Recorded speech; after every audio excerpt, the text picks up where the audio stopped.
La prima sensazione che si prova entrando nell'orto botanico dell'Università di Padova è quella di aver fatto un salto indietro nel tempo.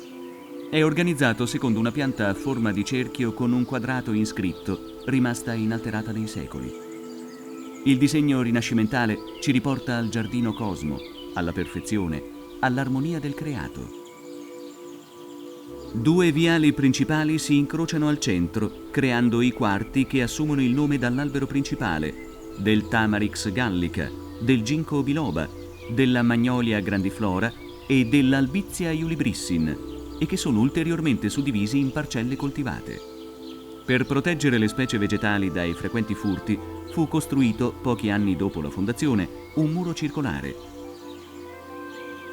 La geometrica disposizione delle aiuole fa sì che si possa guardare le piante senza il rischio di danneggiarle, per mezzo di una ragnatela di vialetti che confluiscono in un preciso punto centrale. Nel Cinquecento, la botanica, essendo fonte di materiale terapeutico, era subordinata alla medicina.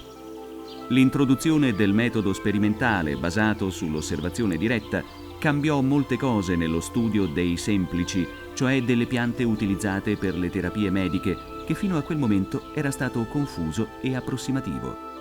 Ciò avvenne ad opera di Francesco Bonafede, medico e professore presso l'Università di Padova, che ritenne essenziale integrare lo studio sui testi classici con la costruzione di un orto medicinale dove poter studiare dal vero le piante. Gli studi precedenti, infatti, si basavano principalmente sul famoso trattato di Dioscoride, medico greco del I secolo d.C., che solo nelle copie più antiche aveva illustrazioni molto realistiche, mentre quelle posteriori contenevano illustrazioni e disegni stilizzati e poco attendibili.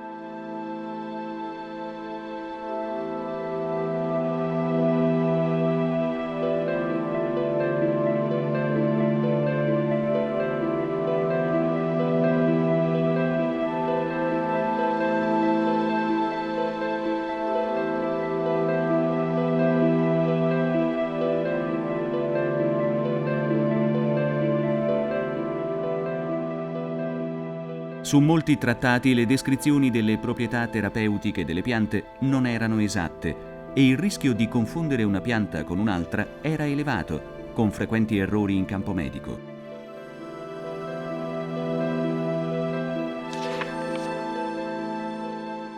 Il 29 giugno 1545 il Consiglio dei Pregadi della Serenissima Repubblica di Venezia, accogliendo la richiesta di Bonafede, deliberò l'istituzione di un orto medicinale. L'idea di Bonafede aprì così nuovi orizzonti e contribuì all'affermazione della botanica come scienza.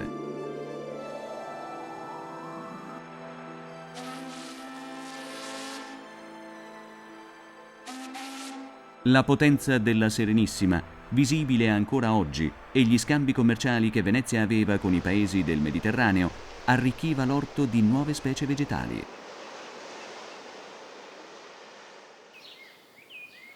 Un elemento architettonico importante è il muro di cinta, abbellito da una balaustra dove vi sono i busti che raffigurano botanici famosi.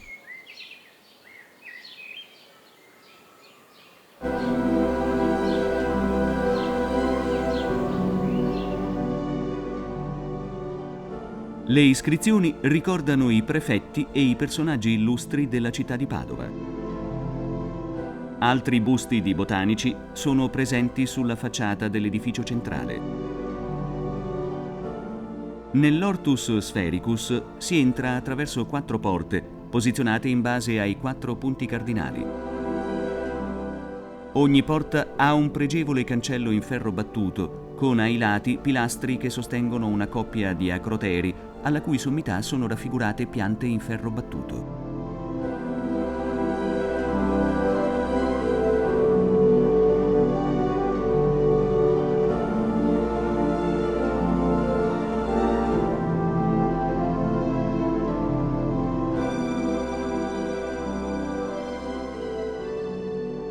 Altro motivo di decorazione del giardino è costituito dalle fontane, tra cui quella all'esterno della porta sud. Romantiche e preziose si presentano anche le statue come quella di Teofrasto, padre della botanica. Davanti alla fontana della porta est si nota la statua di Re Salomone e i busti delle 4 stagioni.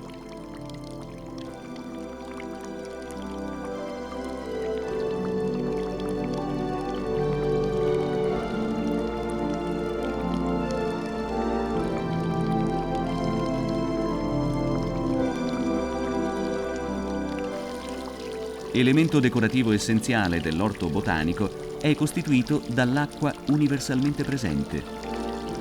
Infatti, al centro di ogni quarto troviamo una fontana, così come all'incrocio dei 2 viali principali. Altre vasche si trovano all'esterno del muro circolare. Un poeta tedesco scrisse: «Una palma a ventaglio attirò tutta la mia attenzione». Questo illustre personaggio, durante una visita all'orto, fu affascinato da un esemplare di Camerops humilis, tanto da descriverla in un suo libro. Si trattava di Johann Wolfgang Goethe, per cui da quel giorno la pianta viene indicata come la palma di Goethe. Questa palma, impiantata nell'orto nel 1585, è la pianta più antica esistente nell'orto ed è considerata un cimelio prezioso, protetto da una serra. Di fronte, una delle 3 meridiane.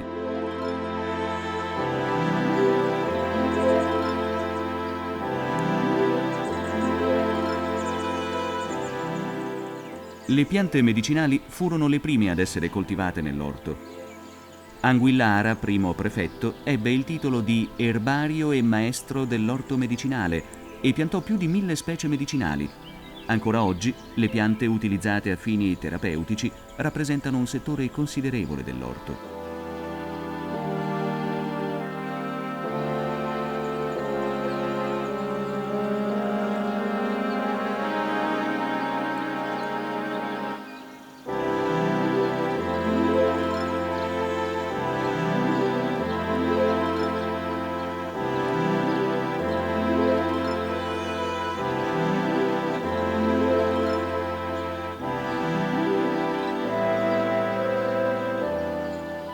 All'ingresso della porta ovest troviamo la collezione di piante velenose e quella delle piante tipiche dei colli euganei.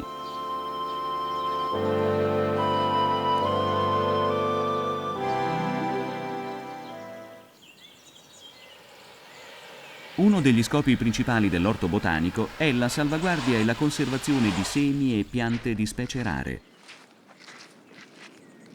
A questo scopo si organizzano delle missioni dove il personale specializzato raccoglie piante in via di estinzione, come per esempio la Gypsophila papillosa.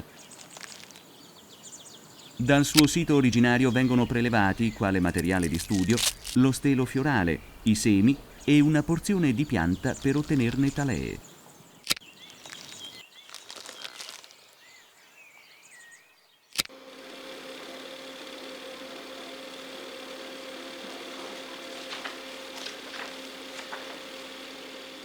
Nei laboratori del Dipartimento di Biologia dell'Università di Padova, la pianta viene studiata fino nei minimi dettagli.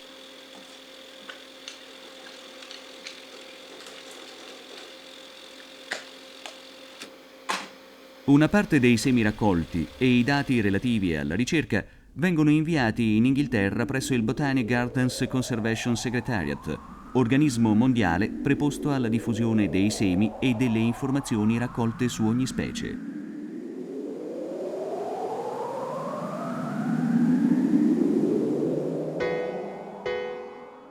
Nel settore dell'orto dedicato alle piante rare vengono ricreate le condizioni necessarie alla vita della pianta affinché possa crescere e fiorire.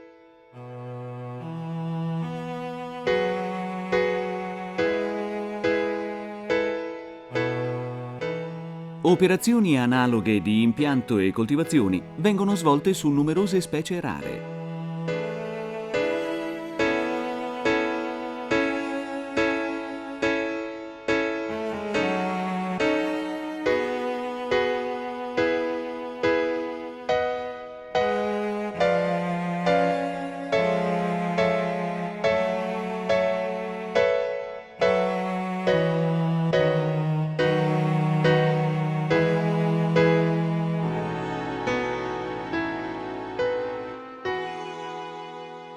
Diffuse sono anche le specie acquatiche, esotiche e non, grazie all'acqua a temperatura costante proveniente da un pozzo artesiano. All'esterno dell'Hortus Sphericus e al ridosso dell'edificio centrale è posizionata la macchia mediterranea. Dietro la palma di Goethe troviamo le piante introdotte in Italia e in Europa dall'orto, al cui fianco sono posizionate le serre. Ammiriamo così la serra delle piante tropicali che contiene varie felci e orchidee. Quella delle succulente.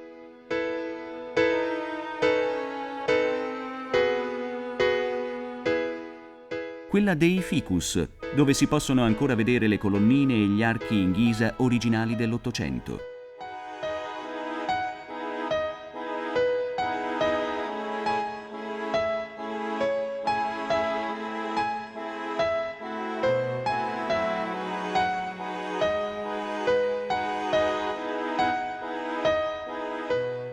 Particolare curiosità desta la serra delle insettivore, che vanta una ricca collezione di sarracenie, Leucophila, purpurea, Minor Walt, oltre a Darlingtonia californica, Dionea muscipula e a varie specie di Drosera.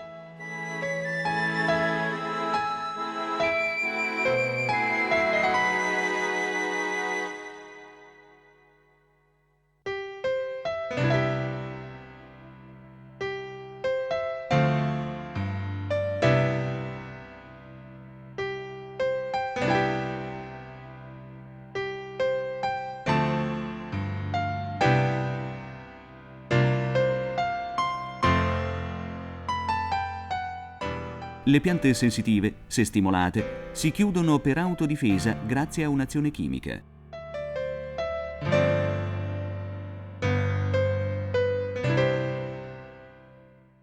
L'arbusteto è una collezione di piccoli alberi prevalentemente ornamentali.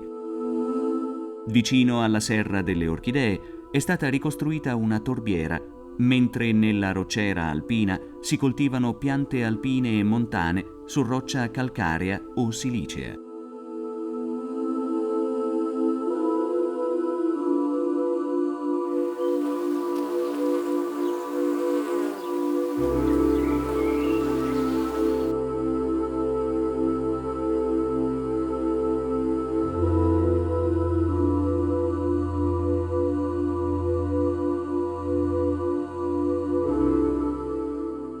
Non di rado si possono fare strani incontri.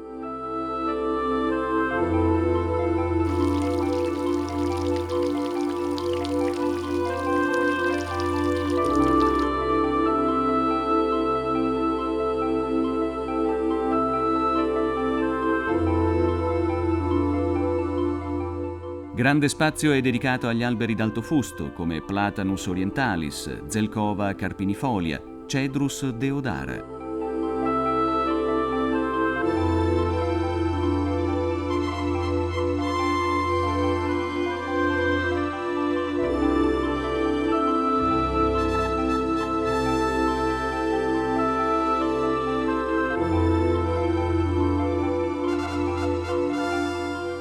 È stato allestito un percorso per i non vedenti, mentre sull'altro lato vi è un tronco fossile.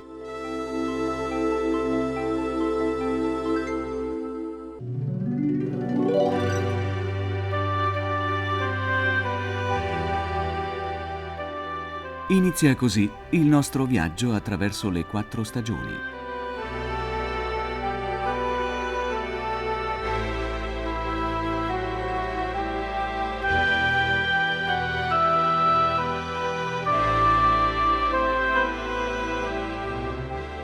I primi colori dell'autunno si mostrano mentre la magnolia grandiflora si erge maestosa verso il cielo.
Un insetto si affretta a finire il lavoro.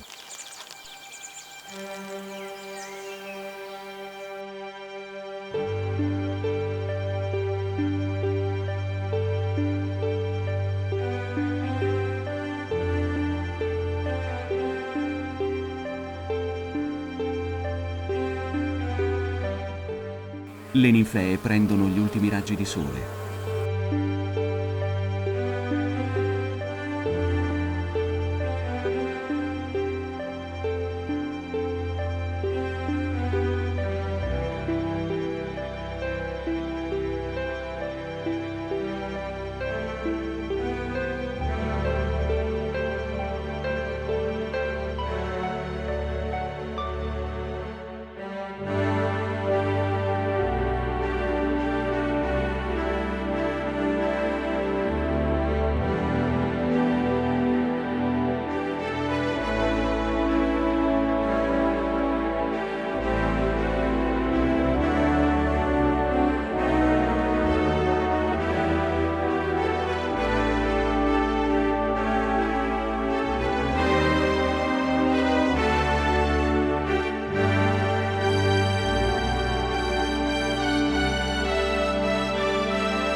Il Cornus florida si tinge di rosso, mentre nell'orto è il trionfo dei colori caldi.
I disegni delle cortecce diventano delle vere opere d'arte.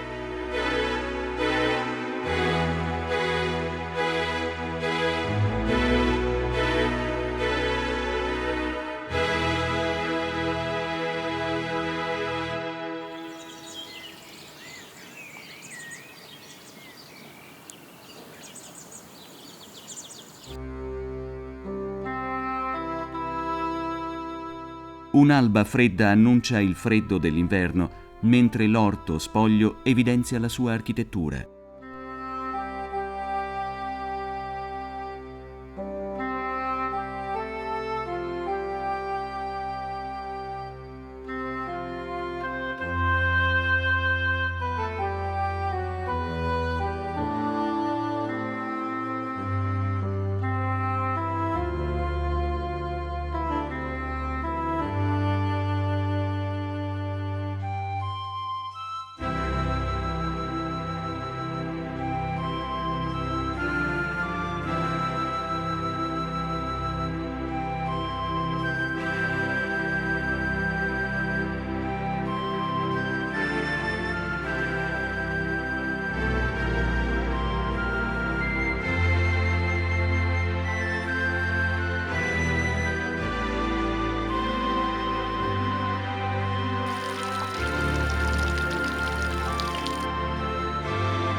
I soliti guardiani vigilano nelle fredde giornate invernali.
Nelle serre, come in un magico scrigno, si può scoprire un tesoro fatto di colori e di profumi.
La primavera all'orto botanico si percepisce dai profumi inebrianti, mentre il cielo blu fa da sfondo a nuove sensazioni.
Anche le piante meno appariscenti possono riempire il cuore di gioia a chi ne vuole scoprire le intense vibrazioni cromatiche.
Folate di vento rendono l'aria frizzante, mentre sbocciano nuove sorprese come le rose dai romantici nomi o i papaveri dal rosso sgargiante.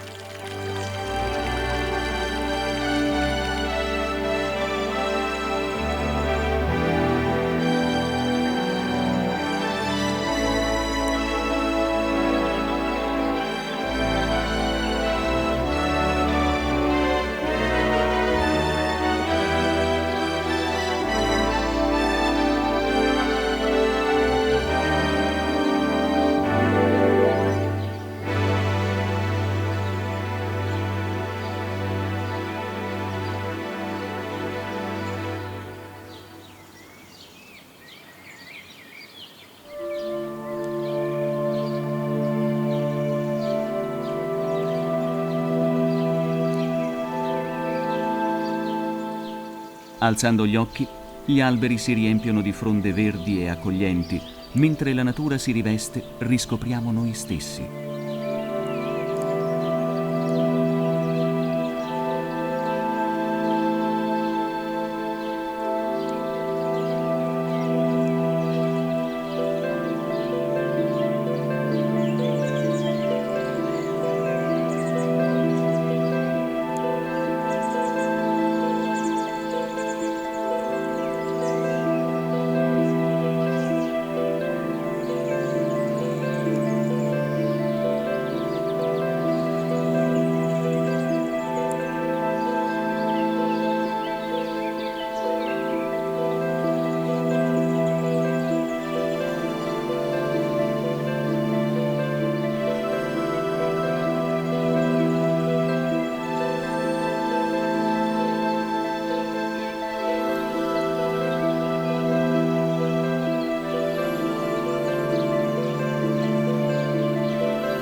La natura disegna nuove forme e ci apre il suo cuore, di cui l'acqua costituisce fonte vitale.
Anche gli insetti riprendono vivacemente il lavoro, dando il loro utile contributo a questo meraviglioso giardino fiorito.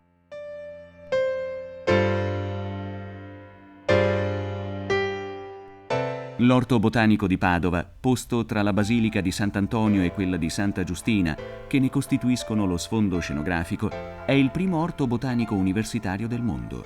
Con più di 4 secoli alle spalle, attraverso gli avvenimenti della storia, ha saputo rinnovarsi e guarda il futuro con grande entusiasmo.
Questo meraviglioso mondo è un patrimonio da conservare, da rispettare e da amare per il messaggio universale che la natura ci offre.